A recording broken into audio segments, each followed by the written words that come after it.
Hey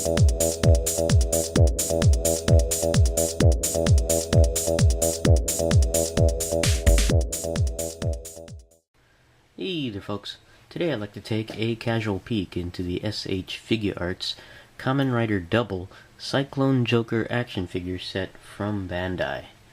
I believe this set was first available in 2010, and I do not know how much this set originally cost. I got this set in 2013 through a Japanese secondhand pop culture web store called Mandarake, and I ended up paying about 2,000 yen for this set, which is roughly around $24 to $28, I believe. Taking a look at CycloneJoker in the packaging, you can see the main protagonist from the Kamen Rider W series, and CycloneJoker is the base form, from what I understand, of the heroes. And you can see it's a nice combination of green and black to represent Cyclone on this side, Joker on that side. Pretty cool. And you can see a picture of CycloneJoker there. And here we have the back of the packaging here. A lot of the writing on here is in Japanese, so I don't know what it says. But there is some English, mainly the Figuarts and their motto there. And you can see the CycloneJoker figure there in one of the, I guess, more iconic poses of the character. And another one here when they first henshin into this form. And then we just have a couple of photographs of each side of the Cyclone and Joker part. And another pose of the figure. And down here we have more writing in Japanese there. Now we'll be right back and have CycloneJoker out of the packaging. Okay, we have CycloneJoker out of the packaging, and as you can see, this is a very nice looking figure. It has lots of great detail in the sculpt. The paint is really nice, and has a nice amount of articulation. Unfortunately, as you can also see, that this set doesn't have as many accessories compared to other Figuarts figure sets. Even with the small number of accessories, it's still a very nice set. Now, taking a look at the items that come included with CycloneJoker, we have here the typical pamphlet sheet that's always included with the Figuarts sets. I'm not sure what this is, maybe some advertisement, a lot of it in Japanese, and I cannot read, or maybe survey information, I'm not sure. But you have that. But what's usually included with most Figuarts sets are the parts sheet and how to use some of the parts. Now this one is actually rather small, mainly because there's only a small number of accessories. But usually it's a full sheet. This is about a half sheet here. And it shows you how to use the scarf, the extra hands, and I'm not sure what all this information here is because it's in Japanese. But you got that there. Nothing on the other side. And the figure set comes with a total of 4 pairs of hands. And we have here a pair of closed fists that were attached to the figure when it was in the packaging. And you have a pair, one half black colored, one half green colored, just due to the nature of the figure or the character on there. And then you have a pair of I guess slightly extended pointed finger with the other fingers curved in there, which is nice on there. You can see some of the detail in the fingers there. Very cool. And then the hands here are you have the 2 fingers that are pointed on here, so you can get it into detail. There you go. And this is more for the signature poses that CycloneJoker uses when fighting the enemy or encountering the enemy. there. Really nice. Another accessory is two versions of the scarf. You have one version here. This is a more dormant version, one that just where the scarf hangs down from the back of the figure. Then you have one that's attached to the figure there, where it's actually like blowing in the wind. And you can see it. Both of them have this rounded ball joint. I'm getting it focused there. That you can attach to the back of the figure, and it is articulated when it is attached because of the ball joint there. So that's kind of neat. But this one here is the rather limp version, or the one that just hangs off the back of the shoulder on there. Now, taking a look at CycloneJoker. Now, I've just started watching Kamen Rider W. I think I'm about 7 to 8 episodes in, and I have to say this is one of the more unique Kamen Riders shows out there. Something I was not used to watching. Really interesting concept in that this transformed Kamen Rider here is actually two people in one. The show centers around a pair of guys that run a detective agency, like a hard-boiled detective agency, or what they think is hard-boiled.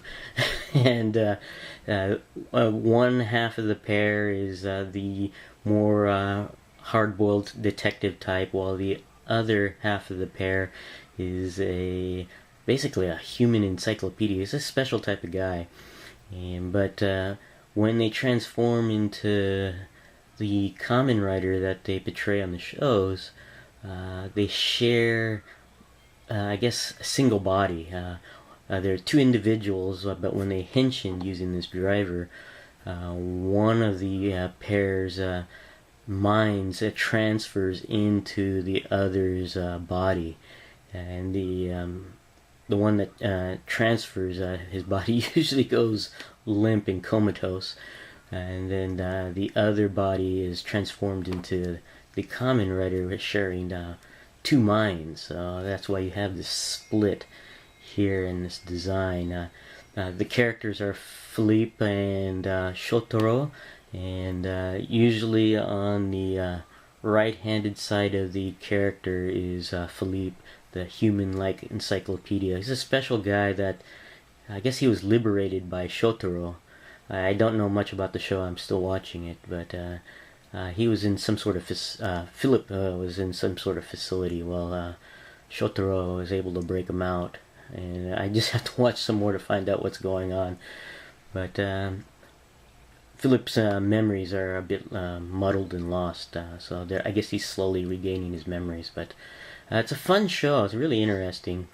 But when they're in this form, this is, I guess, Shotaro's body, and Philip and Shotaro's mind and within. And this half is Shotaro's body. And this is Cyclone on the figure's right, and Joker on the figure's left. Very interesting show. And from what I understand, most of the time it's Philippe who just drops down comatose, and he usually shares the body with Shotaro, or Philippe is the one that collapses.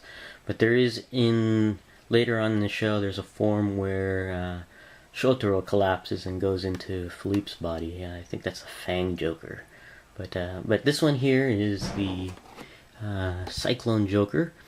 And you can see it's a very nice looking figure. Very, very cool. Lots of detail on there.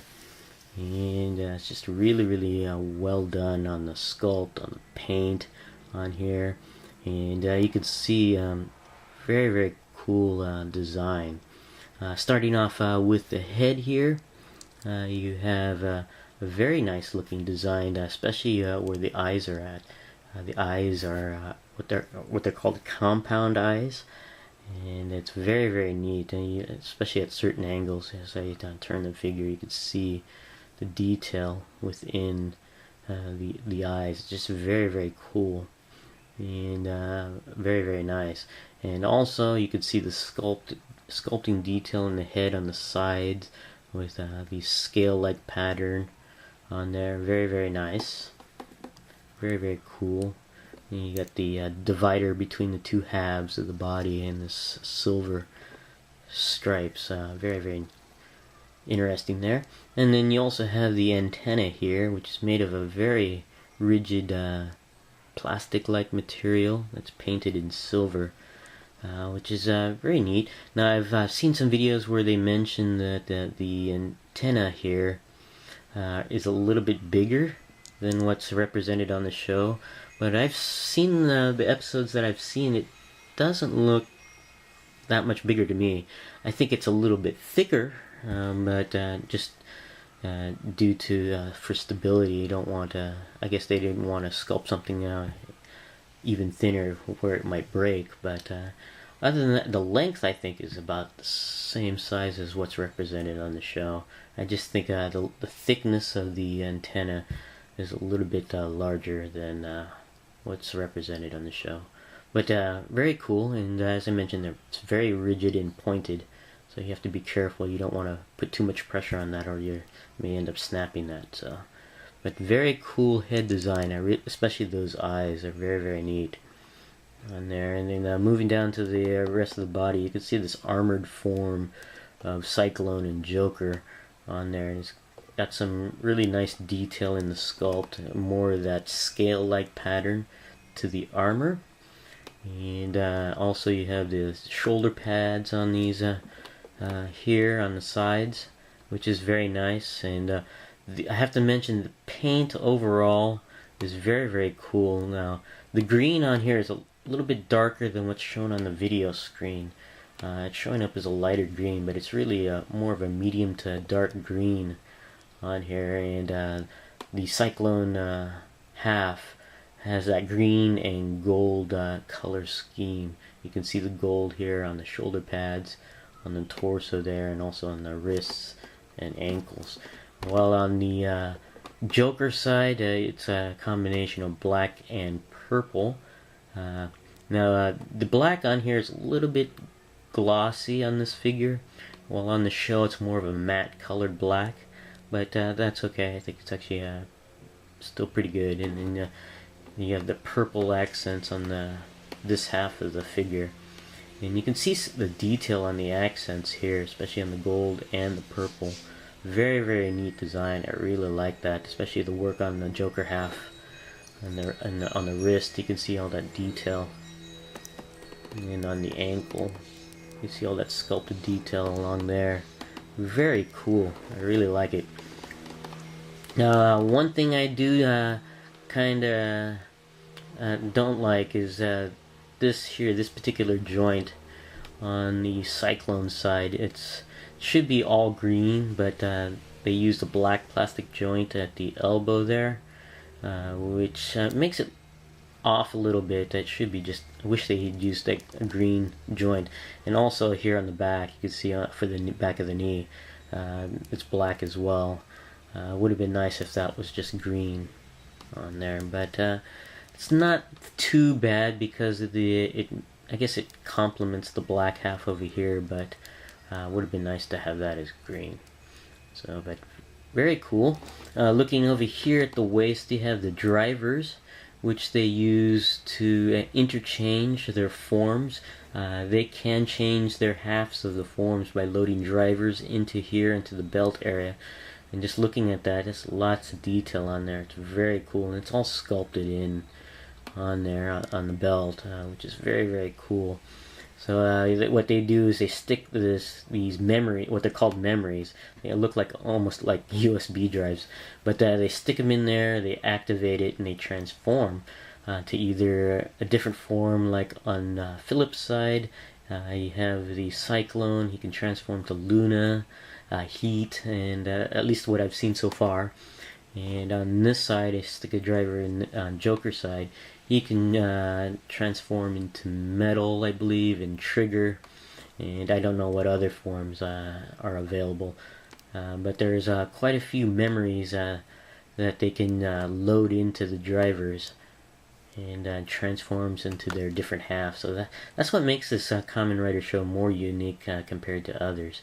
They can transform the different power sets. And then on here on the right hand side of the figure is the I guess they call it the maximum drive. Basically, it's the finishing move when they're fighting a bad guy. And from what I've seen, Joker would stick that into his memory into there to perform a Joker Extreme, I believe it's called. I can't remember what other finishing moves they have as a pair, but I do remember Joker, the memory going into there. So, but that's pretty cool. You can see some more detail on the back of the belt there. I'm not sure what that's supposed to represent, but it's got a nice little design there, so that's kind of cool. Moving down here to the legs, you got more of that scale-like armor onto the figure, which is pretty cool. Again, the paint is very, very nice, especially on the Cyclone side. You got that metallic green, and which is, like I said, a darker shade than what's showing up on screen. And then you have these anklets on here, which is pretty cool. Now these are loose pieces on the wrist and on the ankles, but they're also slightly tabbed in to stay in place, but they are separate pieces that are not glued in, just slightly tabbed in. So you have to be careful when you interchange, especially interchanging the hands. You don't lose that and they don't come off and you don't get lost. But really nice detail on there overall. Really great. Now going over articulation for CycloneJoker. The head can go all the way around and can go slightly up and down, but not too much. As you can see, it can go about that much up and down on the head, and slightly side to side, but not that much. There is neck articulation that does provide better overall articulation of the head, and that's on a ball joint, so you can move the head around much more in a circular motion, as well as in an upward pose, a much better upward pose on the head, and a downward pose, as well as side to side overall. So that's kind of nice. The shoulder armor here does flip up and over to allow the arm to articulate, and it's actually in the shoulder hinge joint on the shoulder, and not really on the torso part of the shoulder, which is nice, which allows this arm to articulate rather well. And the arm at the shoulder is on a combination of ball joints and swivel and hinges, which can go all the way around at the shoulder, as well as if you flip this up, so that's kind of neat, and down. And there's a circular balled hinge within the torso area, so you can rotate the shoulder around, which is nice. And at the bicep area, you can turn that all the way around. There are double joints at the elbows, so you can really bend the elbows inwards about that much, and outwards. And the hands at the wrist are a balled hinge joint that allow the hands to go all the way around. And depending on the hinge position, you can bend it in and out as well, or if you rotate it at a certain position, side to side on the hand there, which is nice. And the scarf here is, as I mentioned earlier, it's got a round peg that's pegged into the Cyclone half, and you can rotate the scarf around and twist it all the way around as well, depending on how you want to pose the scarf there. The torso is a little bit limited, both due to the sculpt and just the general articulation. The upper torso really slightly only bends up and down and not really side to side, and barely goes around. I'm not even sure why there's an articulation point at all, because it barely even moves. But the waist area is on what seems to be a ball joint, so you have a little bit better movement. You can bend it slightly downwards, up, and back, as well as tilt side to side. Although, there we go. It does require a little bit of work on sometimes, depending on, I guess, the position of the figure. But it does tilt side to side, and doesn't go around as much due to the sculpt it being more cylindrical than round on there. So that's interesting. And the legs at the hips are on a combination of hinges and swivels and ball socket joints quite a bit. It allows the leg to bend upwards, down, back, and out to the side, and you can pull the hip down to allow larger range of articulation on higher kicks or backward kicks, so that's kind of nice. And there is a rotation at the top of the thigh hip area, so you can move that leg around. And the knees are double jointed, so you can bend the knees back about that much, and this far forward. And the feet are on a combination of joints here that allows the feet to go all the way around at the ankle, bend downwards about that much, bend upwards about that much, and even have side-to-side pivoting, which is nice. You got that much inwards and that much outwards, so that's kind of nice. And even toe articulation about that much up, and slightly downwards about that much. So really great articulation for this figure. It's just typical of Figuarts, really, and very nice. And this figure overall, I think, is really great, despite the smaller number of accessories. But the accessories don't make the figure; they just help the figure. And this figure really doesn't need that much help in to have it be a nice figure. Just a really great figure for a very interesting show, Kamen Rider W. But this is my casual peek into the S.H.Figuarts Kamen Rider W CycloneJoker action figure set. Thanks for watching, and I'll see you guys next time.